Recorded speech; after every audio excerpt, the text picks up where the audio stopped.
En 1936, alors que l'Allemagne nazie est sur le point d'envahir l'Europe, le monde entier semble vouloir la chute du communisme, et avec lui celle de son guide suprême, Joseph Staline.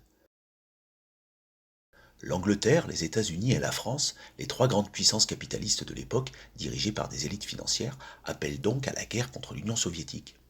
Les cercles du pouvoir capitaliste voient en l'Allemagne nazie un rempart efficace contre le communisme.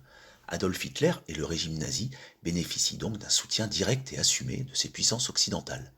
Le magazine Time désigne même Hitler homme de l'année, tandis que certains industriels et patrons français, précurseurs du MEDEF, scandent plutôt Hitler que le Front populaire. Staline, conscient que l'URSS est infiltrée par des agents étrangers, sait que l'attaque ne viendra pas seulement de l'extérieur, mais aussi de l'intérieur. Pour contrer cette menace, il lance de vastes purges à travers toutes les sphères de la société soviétique. Le parti, les administrations, les professions civiles et surtout l'armée rouge.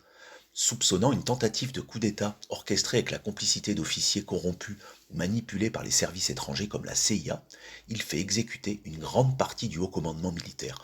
En 2 ans, la purge va ainsi faire disparaître 11 vice-commissaires à la défense, 75 membres du Conseil militaire suprême, 8 amiraux, 4 maréchaux, 14 des 16 généraux d'armée, 9 dixièmes des généraux de corps d'armée, 2 tiers des généraux de division et plus de la moitié des généraux de brigade. 35 000 officiers. L'armée soviétique se retrouve décapitée. C'est alors qu'intervient le coup de maître de Staline. À la stupéfaction générale, il signe un pacte de non-agression avec Hitler. Ce pacte, aussi cynique que stratégique, fait éclater les équilibres géopolitiques et offre à l'URSS un précieux sursis, le temps de réorganiser et renforcer l'armée rouge.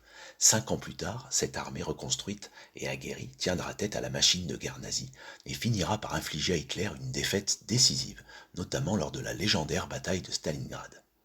Faisons un peu d'Uchronie. Et si Staline n'avait pas procédé aux purges de 1936 à 1938? Peut-être que l'URSS aurait été renversée de l'intérieur, avec l'aide indirecte des Américains et l'intervention des nazis. Et il n'y aurait eu personne pour nous sauver du nazisme.